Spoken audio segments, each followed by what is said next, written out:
There's a passage where the Buddha compares the practice to a fortress on the frontier.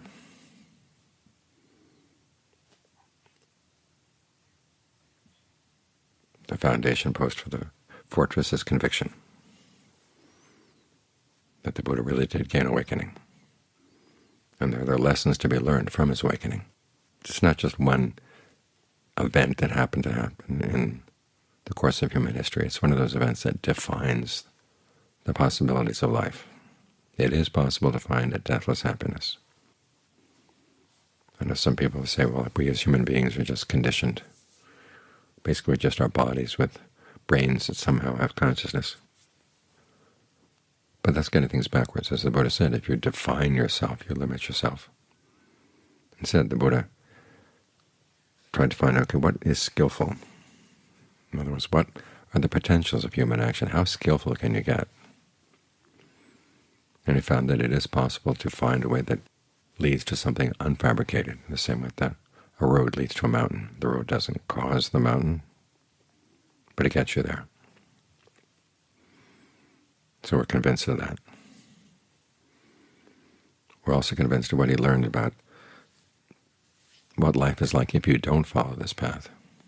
It just goes around and around and around.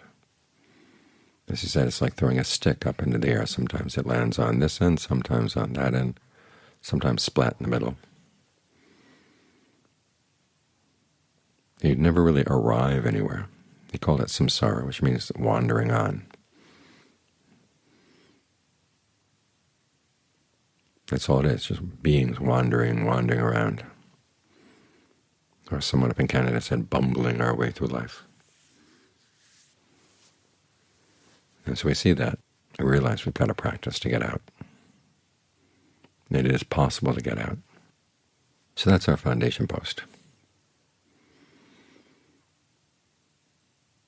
Then there's a moat and an encircling road around the walls. That's your sense of shame and sense of compunction. Shame, of course, being the opposite of shamelessness. You realize they're awakened beings, and you want to look good in their eyes. You'd be ashamed to do anything that they would criticize.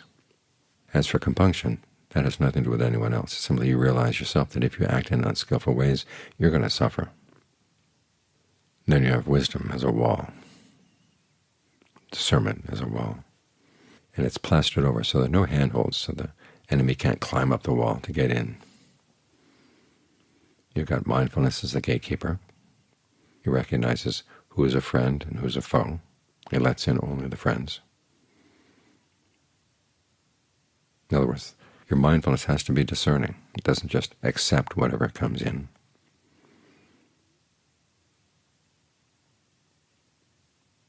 It's very particular about where the mind should be focused, what it should not be focused on, what kind of qualities it should develop. So you let those good qualities in. And then inside you've got soldiers. The soldiers are your right effort. If any unskillful qualities do get into the fortress, they chase them out.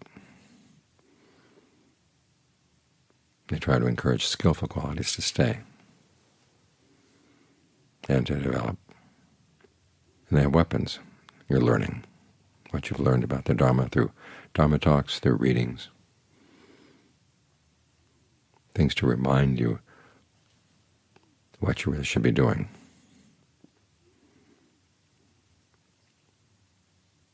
Now the soldiers in the mindfulness need food. That's where concentration comes in. This helps you see the role of concentration. The Buddha compares the different levels of jhana to different kinds of food. And the soldiers in his fortress are pretty well fed. They get ghee and honey and butter. Things that back in those days were considered delicacies, and also very nourishing. Because in order to fight the defilements as they come up, you need to be nourished. Without the nourishment, the practice gets very dry. So when you have a question of how to balance the pleasure of concentration with the need for strong effort in the practice, think of this analogy of the fortress. You're basically a soldier, and the soldier needs to be fed. There's Napoleon who says that an army marches on its stomach. And one of of the reasons why he was such a successful general is because he kept his soldiers well fed. The same way you have to keep feeding your mind, because if the mind doesn't have concentration to feed on, it's going to go feeding someplace else, either on sensual pleasures, or if you take pride in denying yourself of many pleasures, it's going to feed on that, which is not necessarily a healthy thing to feed on. Remember the customs of the noble ones, where you are content with your material surroundings. As long as it's good enough to practice, it's good enough. But you don't exalt yourself and disparage others, or the fact that you can be content about having just a little where other people seem to be indulging in more pleasure.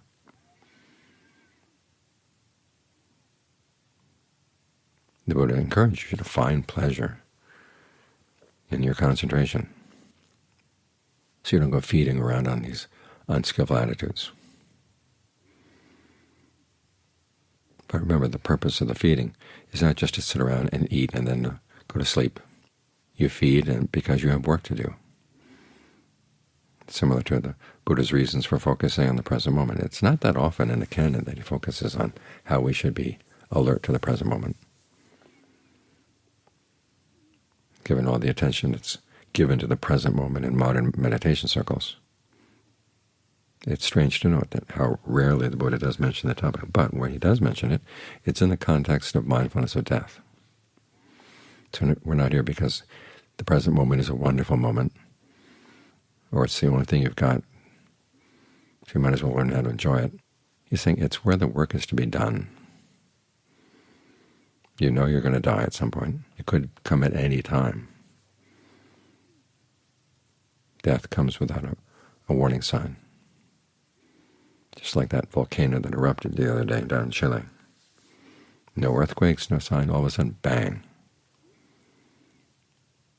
17,000 feet into the air. Well, death can be like that.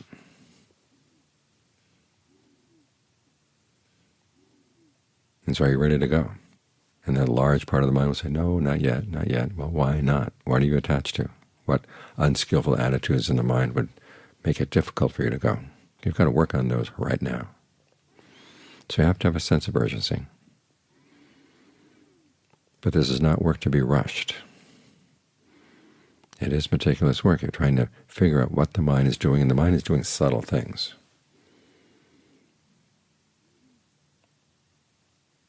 Well, too often we're aware of defilements only when they're full-blown. We know only overcoming anger or overcoming lust. But we have to learn to see the warning signs that they're about to come. And you do that by focusing strong attention on the present moment and looking for what's happening. Now you need to sustain yourself here, and that's what the concentration is for. The concentration is also so that you can see. If your mind isn't steady, whatever you see is going to be blurry.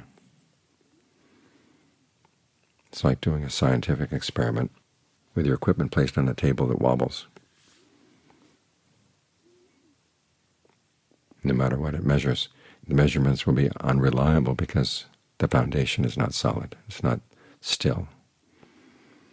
So the stillness is there both as nourishment and also to allow you to see. This is why the pleasure of concentration is different from pleasure of sensuality. Sensuality makes it hard to see things clearly, because a lot of sensuality lies in how you dress things up to yourself in your imagination. It's a whole lot of make-believe. That's where the pleasure comes in sensuality. The pleasure in concentration is something else. You do have to learn how to appreciate it. The Buddha compares it to having a wild elephant. They would take the wild elephant, bring it into the city, and tie it to a strong post. And at first the elephant would resist everything, but they would do what they could to make the elephant feel good being there. They would sing songs to it. They'd even play the flute. They'd treat it gently. They'd speak to it well. The vocabulary of an elephant trainer is really interesting. What do you call the elephant? Dear. Like dear elephant, sir elephant. And if the message finally got through that the people wanted to be good to the elephant, despite the fact that they had him tied down, there would come a point where the elephant would finally eat. When the elephant started to eat, then they would know, okay, now he's going to survive. He's trainable. In the same way, you have to learn how to appreciate the sense of well-being that comes with concentration. It's an acquired taste. But once you acquire that taste, it really gets addictive. And it's a good addiction to have, because otherwise, as I said, you'll go back to your other old unskillful ways of looking for pleasure. But here again, you feed the elephant because you want work out of it.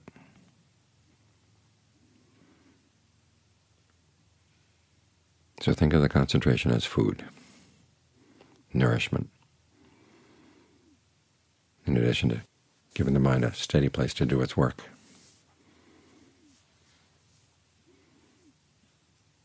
You're keeping it energized so that work can continue, because just as you don't know how soon death is going to come, you don't know how long the practice is going to take. For some people the practice is pleasant and fast, for some it's pleasant and slow. For some it's going to be painful and fast, and some it's going to be painful and slow. And it's not the case that you can order which one you want. It's not like a menu in a restaurant. You have to figure out what kind of practice yours is by seeing what works. But even in cases where it's painful, you still have to have some sense of pleasure to keep you going, and that's what the concentration is for. The pain comes in having to contemplate the body an awful lot, or contemplate food an awful lot, because you've got a lot of attachments to lust, a lot of attachments to greed, a lot of attachment to sensual pleasures. But you also need concentration to keep you going. When time comes for the mind to rest, you really let it rest. And Ajahn Mahabua makes a comparison. He says, there are times when you're working and the work needs to get done, but you realize that if you don't stop to eat, you're going to run out of strength. So even though you could have worked during your lunch hour, you don't. You take your lunch, you rest, for the sake of the work. When you can keep these images in mind, then it's a lot easier to figure out how to find contentment in the concentration, but also how not to get stuck in the concentration. We hear so much about the dangers of concentration. The Buddha talks about them occasionally, not much. Here in the West it's common that, especially in Vipassana places, they'll tell you about concentration, and then next thing you know, they tell you about the dangers of concentration. Well, that wasn't the Buddha's way. He talked about concentration, he talked about it in attractive ways. The images he gives, the cool water permeating a lake, lotuses saturated with water, an awareness that fills the body, surrounds the body in the same way that a white cloth might surround your body. They're attractive images, and they're meant to be attractive,